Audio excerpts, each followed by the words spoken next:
Chapitre 1, partie 2. On n'épouse jamais la bonne personne. Quelle est la solution? Elle consiste à explorer ce que la Bible dit au sujet du mariage. Nous comprendrons ainsi comment sortir de l'impasse dans laquelle notre culture nous a plongés. La Bible explique pourquoi la recherche de compatibilité semble à ce point vouée à l'échec. En tant que pasteur, je me suis entretenue avec des milliers de couples. Certains préparaient leur mariage et d'autres travaillaient à son enrichissement et d'autres encore tentaient de le sauver. Je les ai entendus dire à maintes reprises, « Aimer ne devrait pas être si difficile.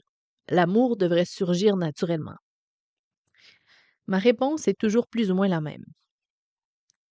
Et qu'est-ce qui vous fait croire cela? Est-ce que quelqu'un qui veut devenir footballeur professionnel dirait, « Ça ne devrait pas être si difficile de marquer un but. » Et quelqu'un qui voudrait écrire le plus grand des romans de sa génération devrait dire, « Ça ne devrait pas être difficile de créer des personnages crédibles et d'inventer une histoire captivante. » La réplique classique est la suivante. Mais il ne s'agit pas de foot ou de littérature. On parle d'amour. Il devrait surgir naturellement si deux personnes sont compatibles et si elles sont véritablement des âmes sœurs. Du point de vue chrétien, la réponse est qu'aucun couple n'est compatible. Selon Stanley Warwas, non lo sé come dice, H-A-U-E-R-W-A-S, beaucoup de voyelles, le professeur d'éthique de l'Université de Duke, je le cite ainsi, « La philosophie de la réalisation de soi a un effet destructeur sur le mariage, puisqu'elle part du principe que le mariage et la famille sont avant tout des institutions au service de l'épanouissement personnel, nécessaires pour devenir des êtres humains à part entière et heureux. » On part de l'hypothèse que la bonne personne, pour nous, existe et que si on la recherche bien, on la trouvera. Cette présupposition morale omet un des aspects fondamentaux du mariage. Elle oublie de mentionner qu'on épouse toujours la mauvaise personne. On ne connaît jamais l'être qu'on épouse, on croit seulement le connaître. Mais si au départ c'est la bonne personne, laissez-lui un peu de temps et à coup sûr, elle changera. Car le mariage étant une des plus grandes choses qui soient, implique que nous ne sommes plus le même une fois que nous nous y sommes engagés. Le problème majeur est d'apprendre à aimer et à prendre soin de l'étranger auquel on s'est uni. Ce même docteur démontre que trouver une âme sœur parfaitement compatible relève de l'impossible. Le mariage crée une proximité entre deux êtres humains plus intense que toute autre relation. Par conséquent, à l'instant où vous vous mariez, vous et votre époux commencez à changer de façon profonde, sans pouvoir connaître ces changements à l'avance. Vous ne savez donc pas, et vous ne pouvez pas savoir, comment sera votre conjoint tant que vous n'aurez pas atteint ce futur-là. Cette déclaration a irrité beaucoup de gens. Ouais, je comprends. Ce n'est pas surprenant puisque son intention est de s'inscrire en faux avec l'esprit de notre époque, d'où une généralisation. Il existe évidemment de bonnes raisons de ne pas épouser quelqu'un, une trop grande différence d'âge, de ne pas comprendre la langue et autres, etc. Le mariage est suffisamment difficile pour ne pas y ajouter des obstacles supplémentaires. La loi de ce même docteur est graduée. Il y a des personnes qu'il ne faut pas épouser, c'est-à-dire vraiment pas. Mais toutes les autres sont de toute façon incompatibles. Tout couple ayant réussi un bon mariage sur le long terme sait de quoi parle ce médecin, ce docteur. Au fil du temps, au travers des saisons dans lesquelles on doit apprendre à aimer quelqu'un qui n'a rien à voir avec la personne que l'on a épousée, un inconnu en quelque sorte. L'un et l'autre, vous devez opérer des changements que vous ne voulez pas faire. Ce voyage peut finalement mener à un mariage solide, tendre et joyeux. Mais ce ne sera pas parce que vous aurez épousé la personne parfaitement compatible. Elle n'existe pas. La dédicace de ce livre s'adresse à 5 couples d'amis que Cathy et moi connaissons depuis plus de 40 ans. Grâce à eux, nous avons pu voir des aspects très intimes de d'autres mariages. Une profonde amitié s'est créée entre nous. À l'époque de nos études universitaires, les femmes sont devenues de bonnes amies. Et de fil en aiguille, leurs maris aussi. Ces relations représentent environ 40 ans de lettres, d'appels téléphoniques, de courriels, de visites, de vacances communes, de peines et de joies partagées. Nous ignorons bien peu de choses sur nos mariages ou nos vies respectives. Une des soirées les plus agréables que nous puissions passer ensemble, à la plage par exemple, consiste à évoquer avec beaucoup de rire les débuts de nos relations et les premières années de nos mariages respectifs. Comment avons-nous choisi nos conjoints? De l'extérieur, cela a dû sembler complètement dingue. Cindy et Jim.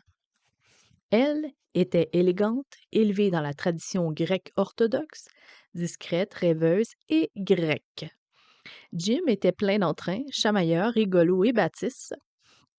Gail et Gary, en plus de 7 ans d'écart et d'importants différends théologiques, Gary aimait les randonnées et de 2 semaines avec ses étudiants, alors que pour Gail, dormir dans un hôtel Holiday Inn s'apparentait déjà à du camping.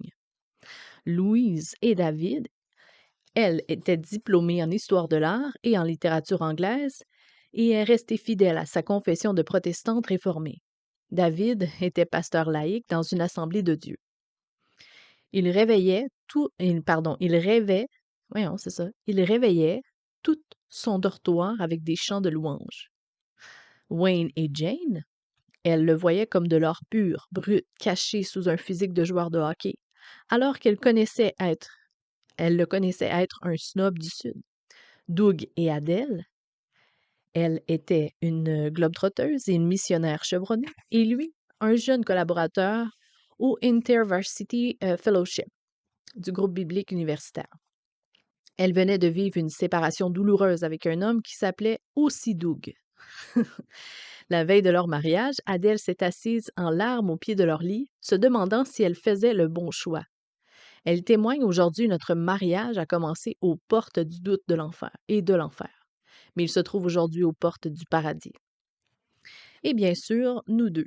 Cathy était presbytérienne avec des idées très arrêtées et sûre de vouloir s'impliquer dans un ministère urbain, suite à la lecture du livre La Croix et le poignard de David Wilkerson. De mon côté, je venais de promettre à l'évêque de ma petite église rurale, non presbytérienne, que je ne deviendrais pas presbytérien, même si j'étudiais dans un séminaire de cette sensibilité. Dans ces 6 couples, aucun de nous n'offrait la moindre chance à l'autre. Pourtant, nous voilà tous heureux et épanouis. Nous voyons nos enfants se marier et avoir des enfants à leur tour. Nous nous aidons mutuellement lors des opérations chirurgicales, des décès de nos parents et des crises de toutes sortes. La première raison que donne Warwas, désolée de la prononciation, sont le fait que personne n'est compatible pour le mariage. Et c'est ce qui nous change profondément. C'est qu'il nous change profondément, c'est-à-dire le mariage. Il existe une autre raison. Chaque conjoint arrive dans le mariage spirituellement brisé par le péché, ce qui signifie, entre autres, qu'il est égocentrique, vivant, incurvatus in se. Donc, comme l'a dit l'écrivain Denis de Rougemont, pourquoi des personnes névrosées, individualistes, immatures deviendraient-elles soudainement des anges en tombant amoureux? Il est donc bien plus difficile et douloureux de réussir un bon mariage que de réaliser des prouesses athlétiques ou artistiques. Le talent naturel, à l'état brut, ne permet ni de jouer au football comme un professionnel, ni de produire de grande littérature, sans d'abord s'astreindre à une discipline et à un travail acharné. À la lumière de ce qui est profondément mauvais dans notre nature humaine, pourquoi serait-il facile de bien vivre dans la tendresse avec un autre être humain? Les stars du sport ou les grands artistes ont souvent lamentablement échoué dans le domaine du mariage.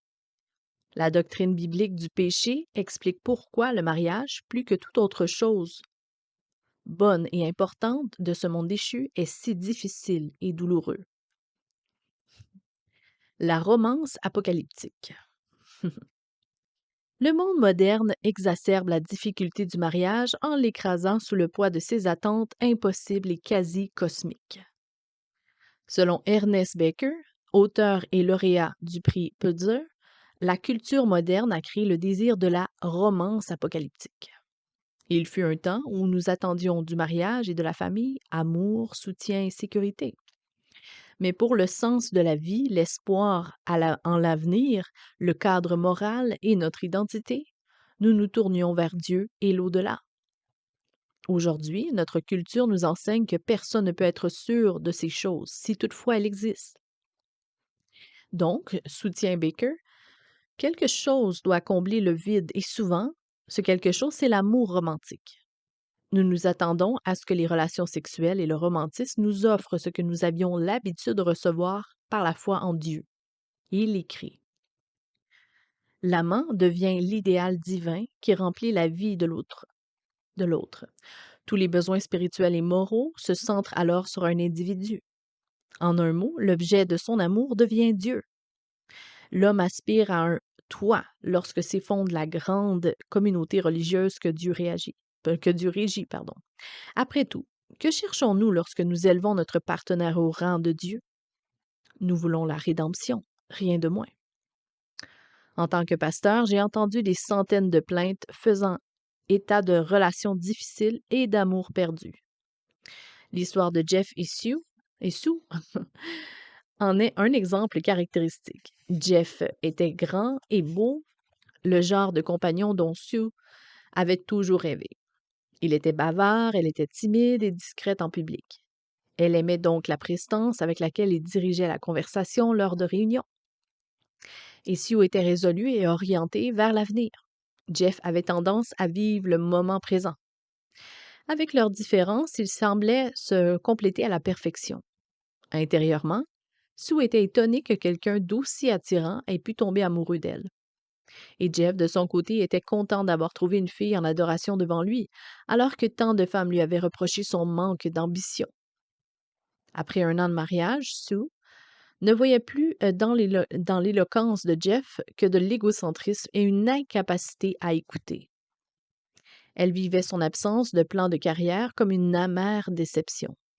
Pour Jeff, la discrétion de Sue s'apparentait à un manque de transparence et derrière sa timidité et sa voix douce se cachait ce qu'il voyait désormais comme une personnalité autoritaire. Ce mariage s'est vite détérioré pour se terminer par un divorce rapide. Le désenchantement, voilà, c'est-à-dire la fin de la lune de miel, est chose courante et l'a été depuis des siècles. C'est normal, voire inéluctable.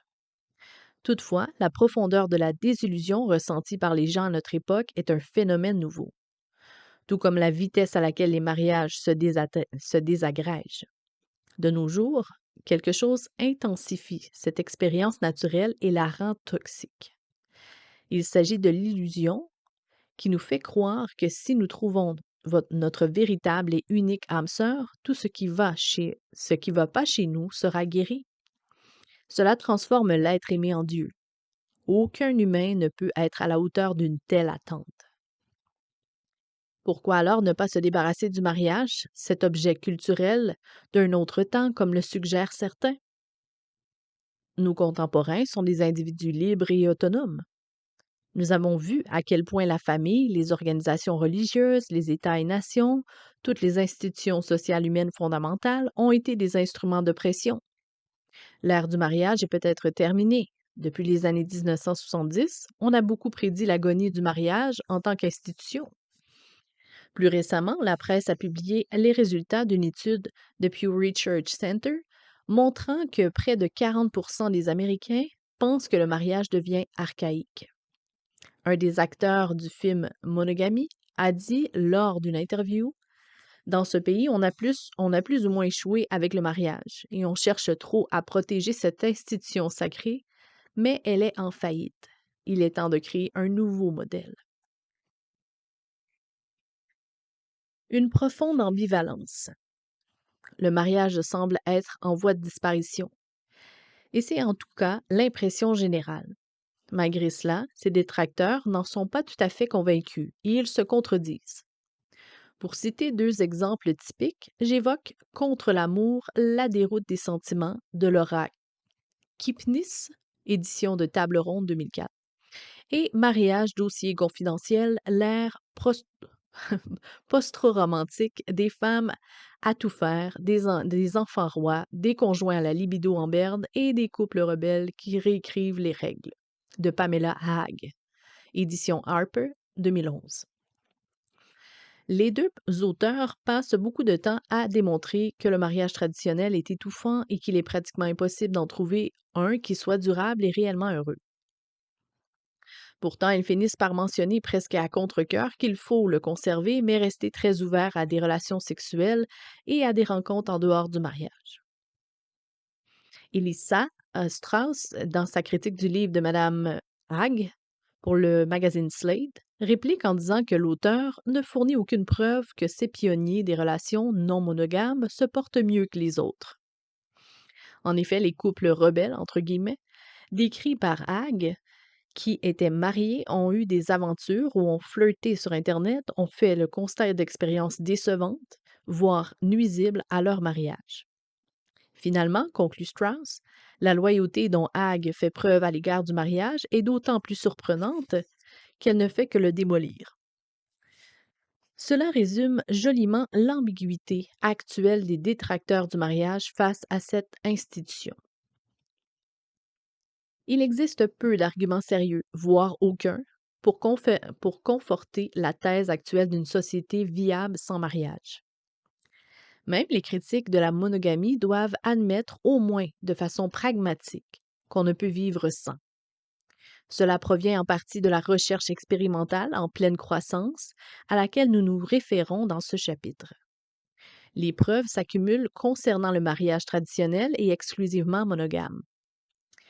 Il est source d'énormes avantages de toutes sortes pour les adultes et plus encore pour les enfants et la société dans son ensemble. Il est cependant inutile de s'appuyer sur la recherche scientifique pour découvrir que le mariage s'inscrit dans la durée. Son omniprésence parle d'elle-même. Dans l'état actuel de nos connaissances, le mariage a toujours été au cœur de la vie humaine, quelle que soit la culture ou l'époque. Bien que le nombre de personnes mariées ait chuté dans notre culture occidentale, le pourcentage de ceux qui espèrent se marier n'a rien diminué. Nous aspirons profondément au mariage. Le cri d'Adam et à la vue de Ève, qui s'écrie enfin, point d'exclamation, est révélateur. Nous avons la profonde conviction qu'il recèle un trésor indescriptible. Et c'est vrai. Le problème ne vient pas du mariage lui-même. Selon la Genèse, chapitres 1 et 2, nous avons été faits pour le mariage. Il a été fait pour nous. Genèse 3 nous explique que le mariage, comme tous les autres aspects de la vie humaine, a été brisé par le péché. Si nous avons une vision trop romantique et idéaliste du mariage, nous sous-estimons l'influence du péché sur les êtres humains. Si notre idée de mariage est trop pessimiste et cynique, nous comprenons mal son origine divine. Et pour peu que nous voulions concilier les deux, comme le fait notre culture moderne, nous sommes doublement accablés par une conception déformée. Le problème ne vient pas de l'institution du mariage, mais de nous-mêmes. Le grand secret. Le mariage est un grand mystère. C'est la déclaration de Paul, mentionnée en début de chapitre, que nous avons rappelée de bien des manières. Nous ne pouvons le mettre au rebut, car il est trop important, mais en même temps, le mariage nous dépasse. Toutefois, le mot grec employé par Paul, mysterion, couvre un champ lexical qui inclut également l'idée de secret. La Bible ne l'utilise pas pour désigner une sorte de connaissance ésotérique réservée à un seul initié, mais plutôt pour exprimer une vérité insoupçonnée et merveilleuse que Dieu nous révèle par son esprit.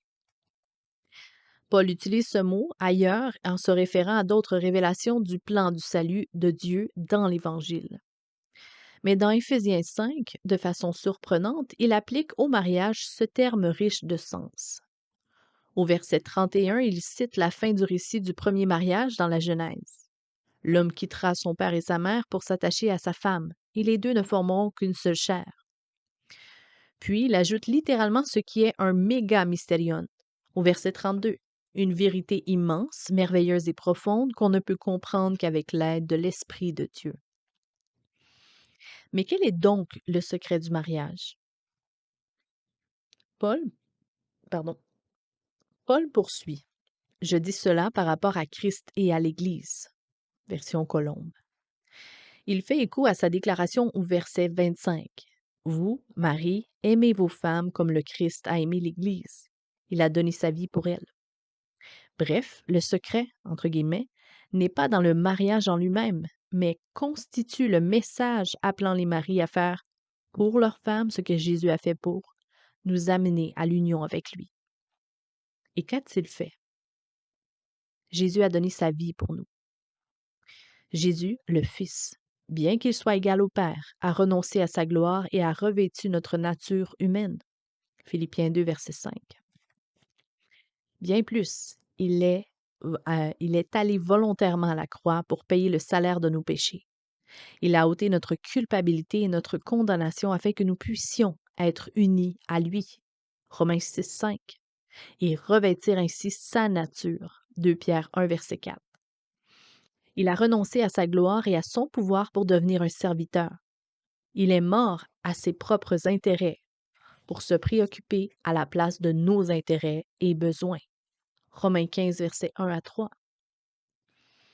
Jésus nous a servi jusqu'à se sacrifier, ce qui nous a amenés à vivre une profonde union, nous en lui et lui en nous. Et ça, dit Paul, c'est la clé pour comprendre le mariage, mais surtout pour le vivre. Paul peut ainsi rattacher plutôt la déclaration originale de Genèse 2 sur le mariage à Jésus et à l'Église.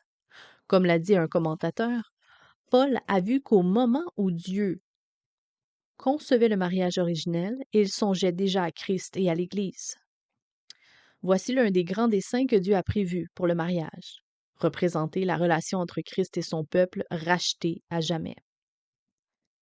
Nous pouvons donc répondre de façon ferme à ceux qui affirment que le mariage est par nature asservissante et donc obsolète.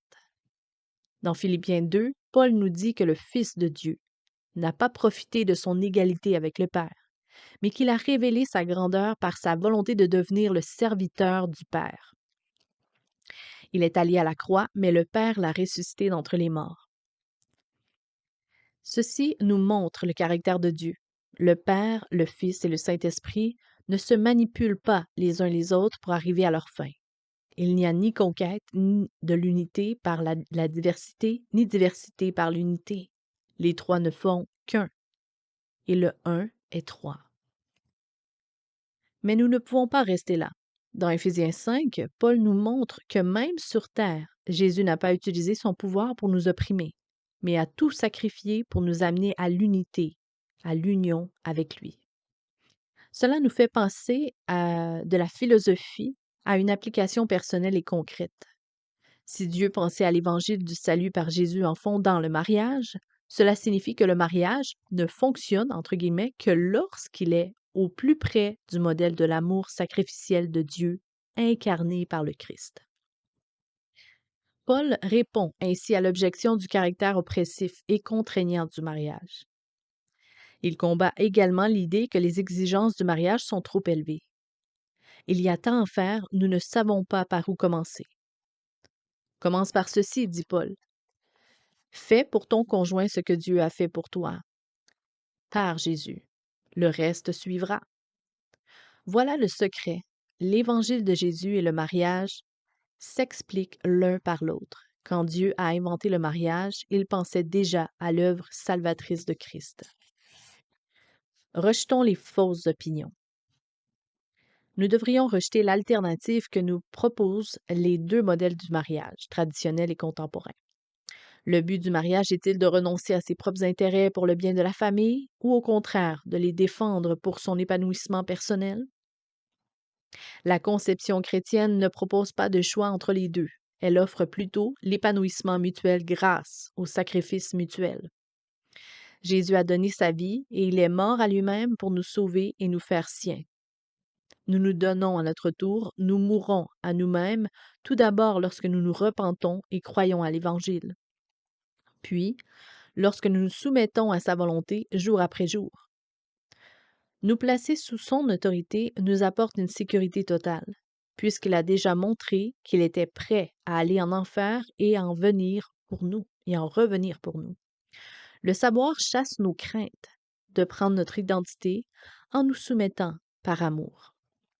Que faut-il pour faire fonctionner un mariage? Il faut en connaître le secret, l'Évangile, et comprendre qu'il vous donne la puissance et le modèle à suivre pour votre mariage. D'une part, l'expérience du mariage vous dévoilera la beauté, les profondeurs de l'Évangile et vous conduira davantage à dépendre de lui. D'autre part, une meilleure compréhension de l'Évangile vous aidera à vivre une union toujours plus profonde l'un avec l'autre au fil du temps. Voici donc le message de ce livre. Le mystère de l'Évangile est dévoilé à travers le mariage. L'Évangile vous aide à comprendre le mariage et le mariage vous aide à comprendre l'Évangile.